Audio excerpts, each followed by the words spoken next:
चरणों में, हे गुरु प्रणाम आपके चरणों में, हे गुरु प्रणाम आपके चरणों में। नमस्कार मित्रों, આજે કયો દિવસ છે તો તમને આ નવી નવી શિક્ષિકા બહેનોને જોઈને ખબર તો પડી ગઈ હશે ને? કયો દિવસ છે આજે? શિક્ષક દિવસ।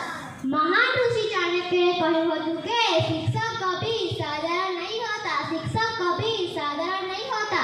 प्रलय और निर्माण उसकी गोद में खेते हैं, प्रलय और निर्माण उसकी गोद में खेते हैं।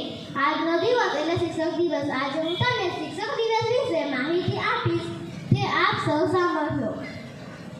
5મી સપ્ટેમ્બર આપણા ભૂતપૂર્વ રાષ્ટ્રપતિ ડોક્ટર સર્વપલ્લી રાધાકૃષ્ણના જન્મદિવસને આપણે સૌ શિક્ષક દિન તરીકે ઉજવીએ છીએ। તેમનો જન્મ 5મી સપ્ટેમ્બર 1881ના રોજ તમિલનાડુમાં થયો હતો। તેઓ ભણવામાં ખૂબ જ હોશિયાર હતા। ઈસવીસન 1909માં તેમણે ફિલોસોફીના અધ્યાપક તરીકે કારકિર્દીની શરૂઆત કરી હતી। ત્યારબાદ દેશ આઝાદ થતાં તેઓ સૌપ્રથમ ઉપરાષ્ટ્રપતિ બન્યા। પછી તેઓ ઈસવીસન 1952માં તેઓ ભારતના બીજા રાષ્ટ્રપતિ બન્યા। તેઓ રાષ્ટ્રપતિ બન્યા ત્યારે તેમના વિદ્યાર્થી અને મિત્રોએ તેમનો જન્મદિવસ ઉજવવાનું કહ્યું। ત્યારે તેમણે શિક્ષકોના માનમાં શિક્ષક દિન તરીકે ઉજવવાનું કહ્યું। તે દિવસથી 5મી સપ્ટેમ્બરના રોજ શિક્ષક દિવસ ઉજવવામાં આવે છે।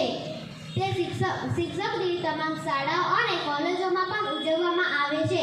રોશની બનીને આવ્યા છે અમારા જીવનમાં, રોશની બનીને આવ્યા છે અમારા જીવનમાં એવા ગુરુઓને હું પ્રણામ કરું છું, એવા ગુરુઓને હું પ્રણામ કરું છું। જમીનથી લઈને આકાશ સુધી, જમીનથી લઈને આકાશ સુધી પહોંચવાનો રાખે છે જે હુન્નર, પહોંચવાનો રાખે છે જે હુન્નર, તેવા શિક્ષકોને હું દિલથી સલામ કરું છું, તેવા શિક્ષકોને હું દિલથી સલામ કરું છું।